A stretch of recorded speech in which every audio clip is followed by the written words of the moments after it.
We need to have the hard talk, okay? Sit down. Sit down. We need to have the hard talk. Nearly 2/3 of Democrats want Biden to withdraw. Let's talk about this data, talk about its implications, and then talk about how Biden's getting boxed in by the top echelons of the Democratic Party, and how it might truly be Jover. Nearly 2/3 of Democrats say President Joe Biden should withdraw from the presidential race and let his party nominate a different candidate, according to a new poll, sharply undercutting his post-debate claim that average Democrats are still with him, even if some quote-unquote big names are turning on him. The new survey by the AP NORAC Center for Public Affairs Research, conducted as Biden works to salvage his candidacy 2 weeks after his debate flop, also found that only 3 in 10 Democrats are extremely or very confident that he has the mental capacity to serve effectively as president, down slightly from 40% in the AP NORAC poll in February. Now look, if this was the general American public, it still wouldn't be good. Still would not be good. But you could have some silver linings here. You could say, well, that's the same thing's true about Donald Trump. Majority don't want him to be a candidate either. Majority of Americans say that he's not mentally acute, that he's got mental problems.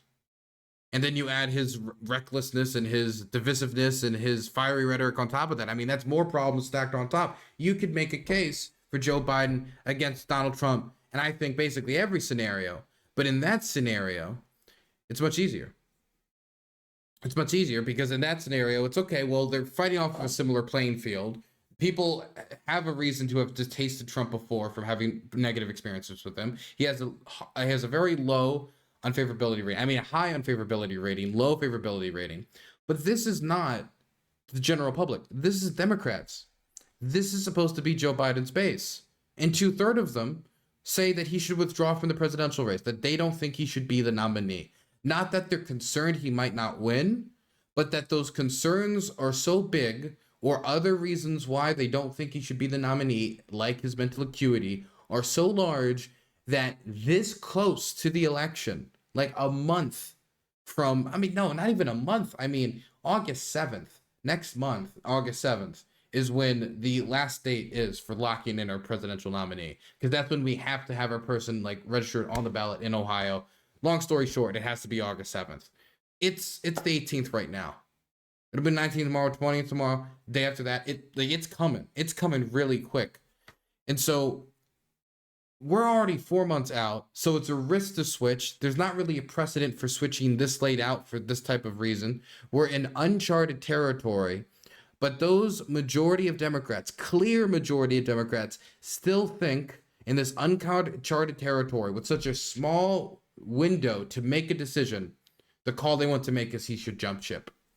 He should jump ship, or to put it more politely, as a lot of the people who are in the Biden camp are putting it, who think he should drop out, walk off the stage. A lot of the donors are saying this. A lot of the people in the Democratic Party are saying this, is that in order for Biden to preserve his legacy, he needs to walk off the stage, pass the torch, and be the transitional president who took us out of the chaos of the Trump years, and then passed the torch to make sure that we did not return to them once questions rise about his acuity as his age started to catch up with him. Whether or not how much it caught up with him or how much it's actually affected his mind, putting that to the side, that at least could be the public perception. That is the descending off the stage with honor that many politicians don't know how to do, and then they overstay their welcome.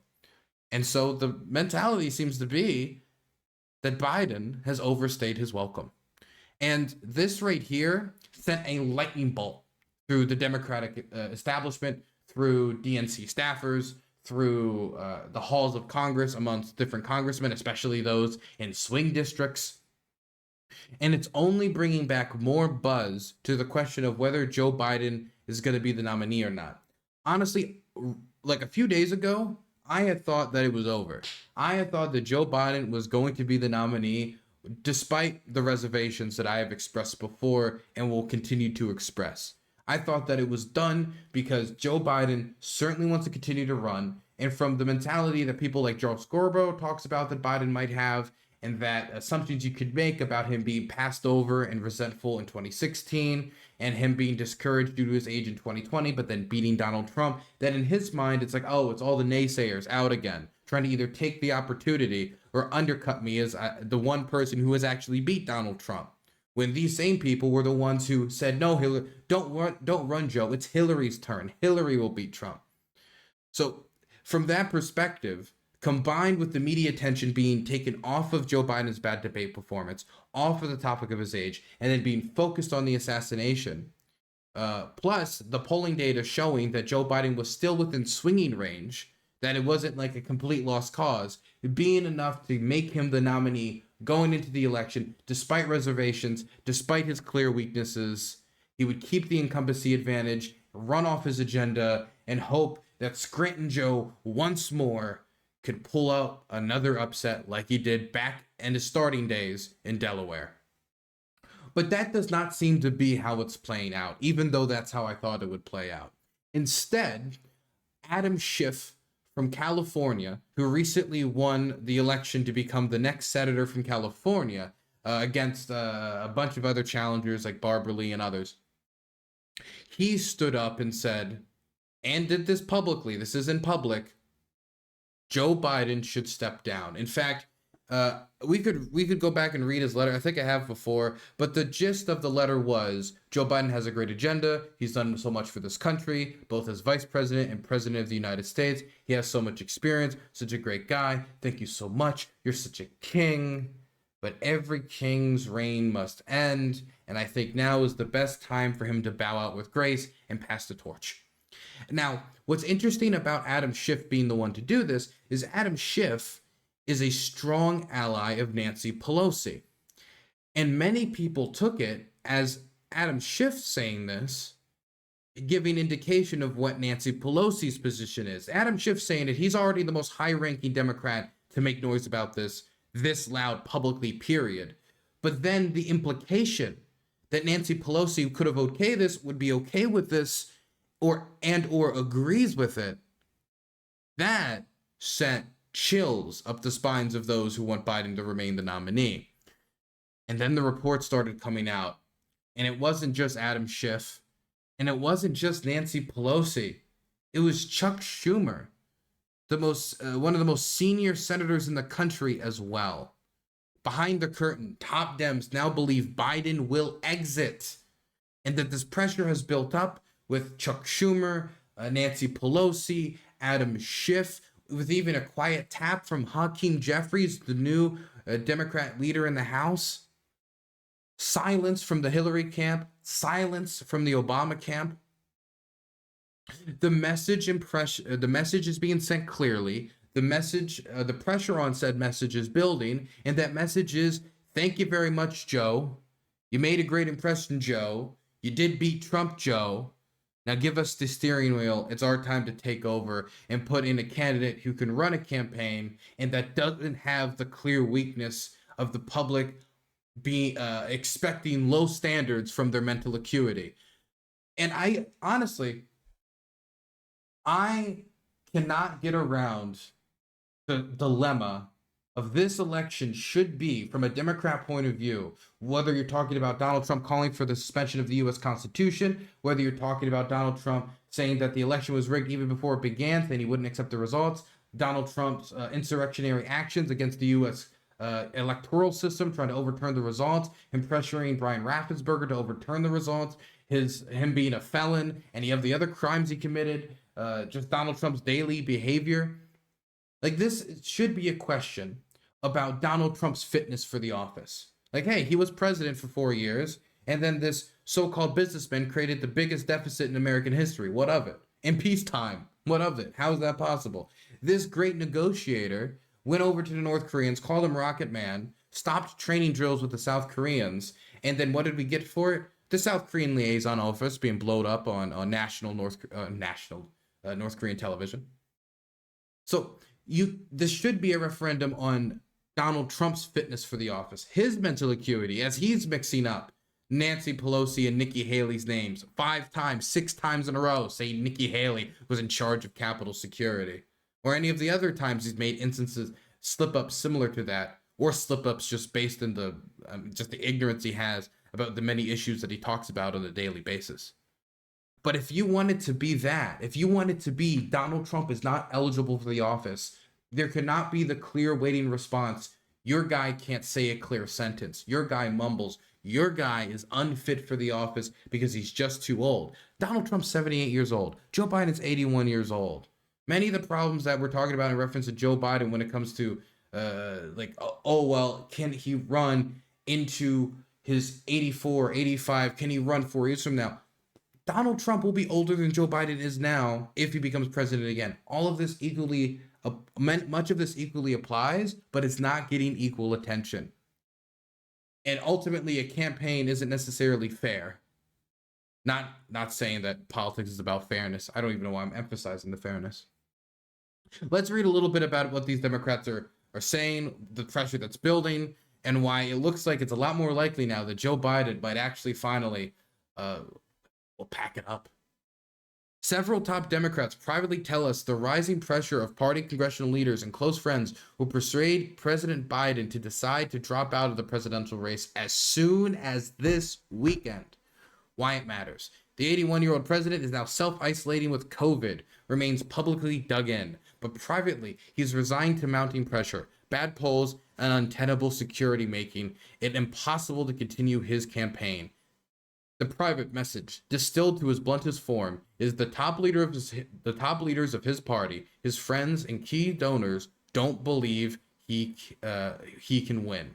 In that he can't change public perceptions of his age and acuity and can't deliver congressional majorities. The president is being told that if he stays in, former President Trump could win in a landslide and wipe away Biden's legacy and Democrats' hopes in November. The pressure to step aside as a candidate has been rising to intolerable levels, especially over the past few days. Democrats fully expect polls after the Republican National Convention to show a possible blowout that could bring down Democrats in Congress. His choice is to be one of history's heroes, or to be sure of the fact that there'll never be a Biden presidential library. One of his president's close friends told us. I pray that he does the right thing. Here are the list of Democrats that are asking for him to drop out. Senator Majority Leader Chuck Schumer told Biden on Saturday, the day of the assassination attempt, that it would be best if he dropped out. Dems on Capitol Hill want him out and worry they'll lose winnable seats if not. Former House Speaker Nancy Pelosi, a mastermind of the campaign to get Biden out, and that's where the Adam Schiff connection comes in, told him that he could destroy Democrats' chances of taking back the House.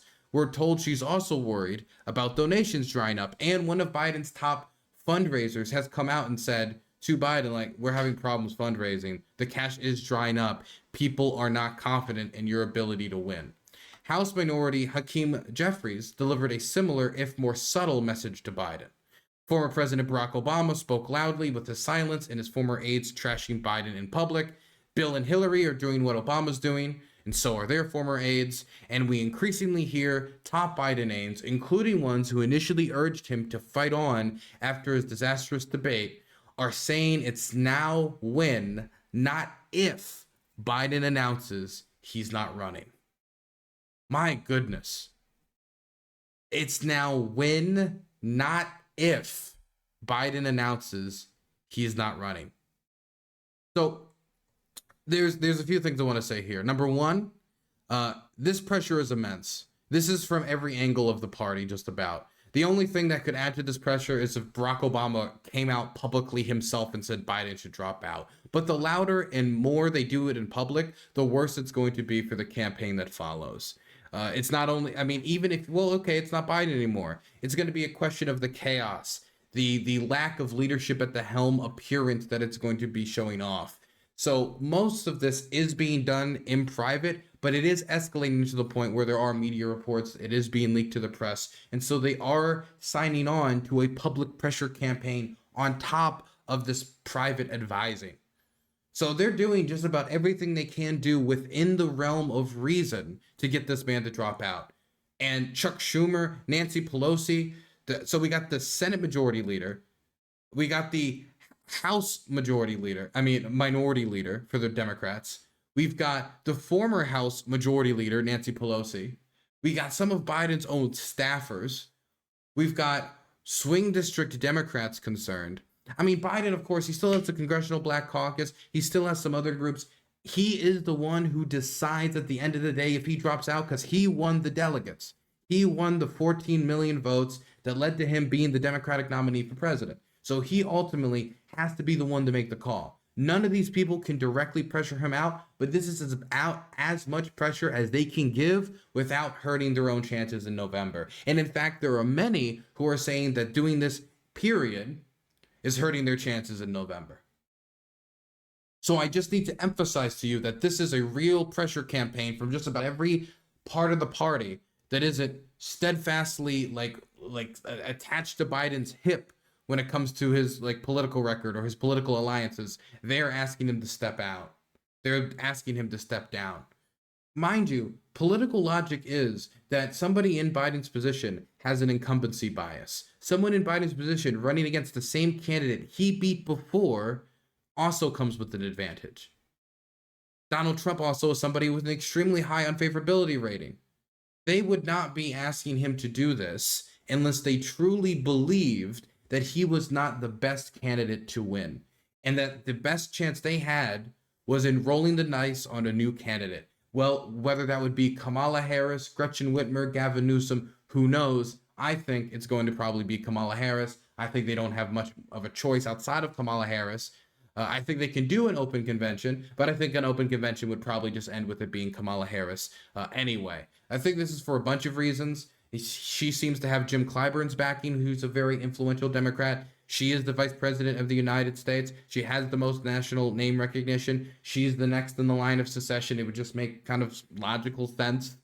She also has the support of key constituencies that Democrats need to win in November, and that if Democrats pissed off, would hurt them in November. And she also has easy access to the $91 million in the war Biden campaign chest.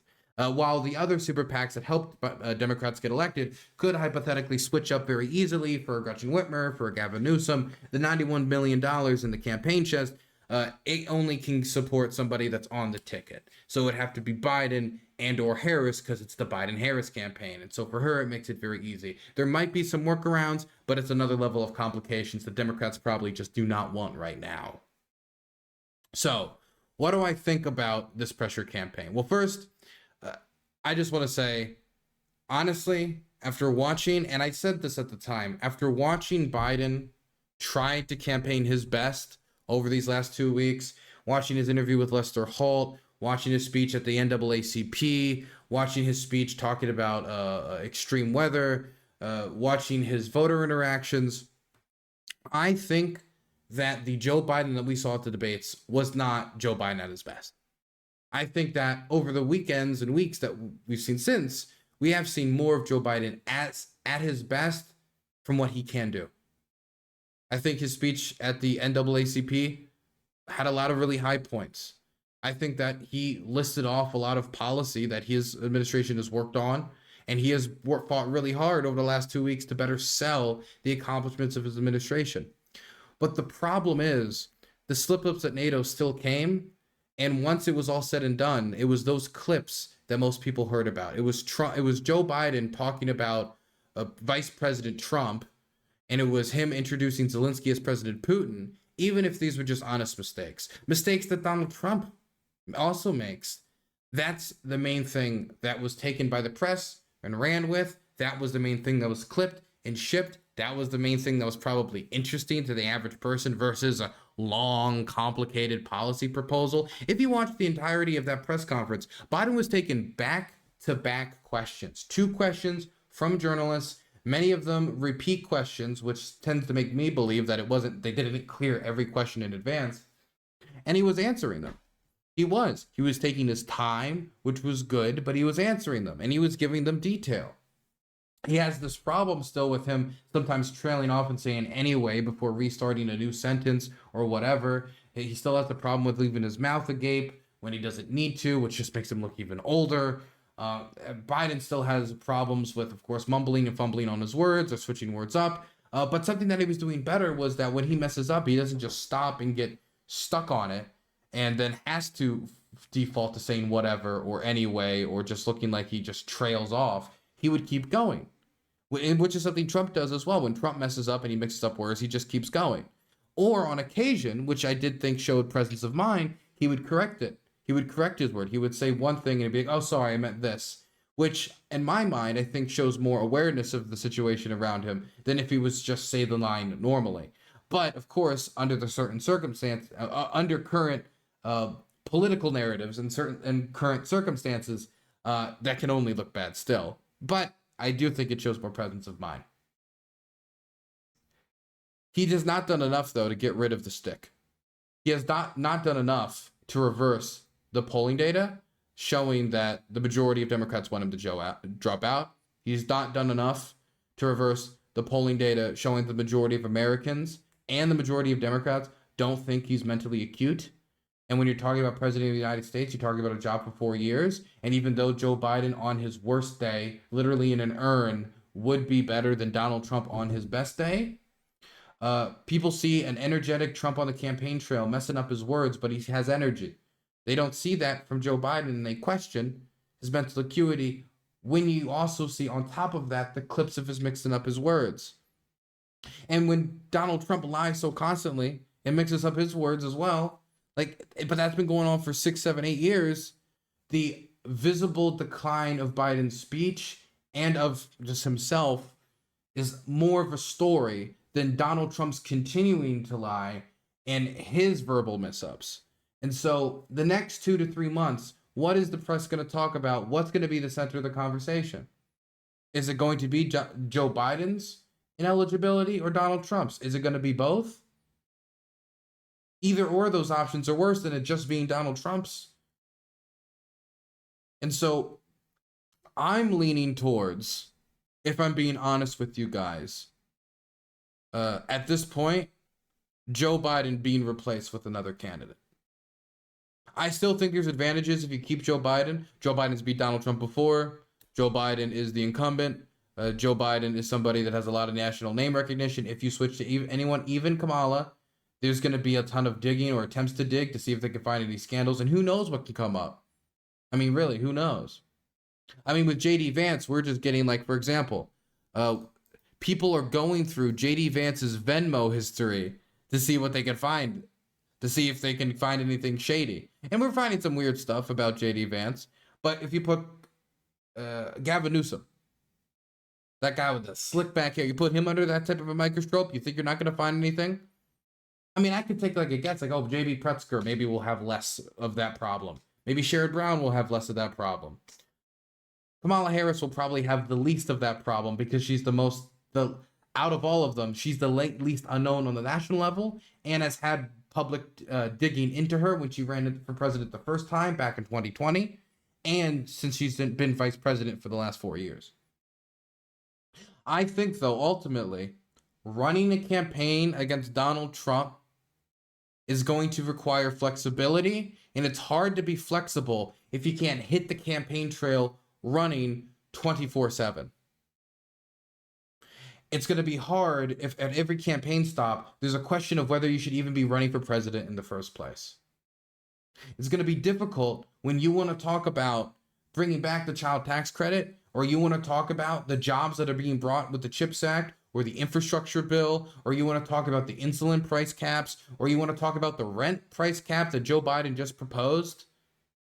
You want to talk about any of this, and instead, you're talking about the fact that Joe Biden messed up his words with Zelensky and Putin, and if he's eligible to be president. And mind you, every day it'll feel like a balancing act with Joe if he runs for president. Every day, what we're going to watch is we're going to be watching this man, and that's what I've been doing. And I'm just thinking, oh, this is good. This is good. He's doing great. He's doing great. And just hoping in my soul that he doesn't out of nowhere call Benjamin Netanyahu Mr. Hamas, you know? Like Donald Trump did when he called that Kurdish reporter Mr. Kurd in Kurdistan. Now, when Trump says that, back then, barely any coverage, barely any press, just another Trumpism. When Biden does it, silly, ridiculous, makes him not eligible. So I think that because that's where the press is, that's where the attention's going to be, because the public widely wildly, overwhelmingly has this question about Joe Biden and his ability to continue to do the job, when we have a vice presidential candidate that could step in, when we have Donald Trump up in every single swing state in the majority of polls, even if it's just up by 3-4 points, even if it's still in striking range, if Joe Biden can't hit the ground running and Donald Trump can, that distance might only get greater, not shorter with time. I think the logic behind what Nancy Pelosi and Hakeem Jeffries and the rest of them are doing has sense. I think that Joe Biden has done the best that he can do, but not enough to get rid of the problem. Look, I'm not saying Kamala Harris is the strongest candidate. I think Kamala Harris is going to have weaknesses in states like Michigan. She's going to have weaknesses in states like Pennsylvania and states where Joe Biden can try to run on his UAW endorsements, his pro-union agenda, him being Scranton Joe, decades of political connections. Kamala Harris, while she's 61, she's up there more than many people realize. She doesn't have a lot of that. I mean, she doesn't have much appeal to these areas. To some people she does, but I mean, she's down in all of these states too. In some polls, she's up in comparison to Biden. With some internal Democratic polling, she's up in comparison to Biden. Some polls even have her beating Trump. But in these states, everywhere I've seen, she's down. And so if you were to run Kamala Harris, the next question would be, who's her vice president going to be? And honestly, if you want my recommendation, it would have to be somebody from Michigan. It'd have to be somebody from Pennsylvania. It would have to be someone from these states that she's going to be a lot weaker in. Josh Shapiro is somebody who's popular, who might not have a ton of national name recognition, but certainly has name recognition in Pennsylvania, being the governor of Pennsylvania, that might be able to do the job. But Josh Shapiro is just one recommendation. There could be others as well, but you get the point. Whoever the vice presidential nominee is going to have to be somebody that can plug up Trump's weaknesses. J.D. Vance was a pick for Donald Trump, I think mostly based in loyalty. From the fact that J.D. Vance said that he will overthrow the American election system to keep Donald Trump president. That is a loyal bulldog who will throw across all virtue across the room for you. And that's good post-election, not really good pre-election. The advantages that J.D. Vance provides pre-election is that he comes from the Rust Belt. He's from Ohio. He's a senator from Ohio. And so he's going to be making that appeal to them. And if you've been watching his RNC speeches, while they're stale, they're not very deep, I don't think he's the best public speaker in the world or extremely charismatic. It's been very much targeted towards those specific swing states which they want to win. Those states that have seen, well, the rust of deindustrialization that he's trying to appeal to. Saying, oh, I know the pain of drug-addled homes with my mother's addiction. Oh, I know the pain of being from these Rust Belt communities. He's making that appeal. Harris needs to make that appeal stronger and needs to make it based in the policy achievements of bringing back microchip manufacturing. When it comes to America doing better on inflation than all the other G7 countries post-COVID, low levels of black unemployment, she needs to be able to sell this agenda to those people and sell their progressive agenda moving forward when it comes to rent caps, because housing prices is a big problem in this country. And those are the type of policy differences that can be stark in difference to Donald Trump, because Donald Trump cannot endorse a rent cap. Donald Trump is not going to endorse a minimum wage. Donald Trump can only get so pro-union. Donald Trump, I mean, even when he was saying that he was going to be in favor of maternity leave when he was running against Hillary, that was a lie. He never went through with it. But I mean, even that probably was acidic in the campaign room. They're going to have to sell the achievements that they've had, that most people have been signing up to Joe Biden. If they've been signing those achievements to anyone at all, they now need to transfer over to Kamala. She needs to sell the administration's agenda, the administration that she was a part of, because when you elect a president, you don't just elect a president, you elect an administration, and sell the agenda moving forward that Biden has been trying to campaign on, but failing up to this point. That's going to be your task, centered on these states like Michigan, Wisconsin, and Pennsylvania. Question is, do Ohio voters actually like Vance? I mean, he beat Tim Ryan, but also Ohio is basically a red state now. It is a red state. I mean, calling it anything else than a red state now is just coke.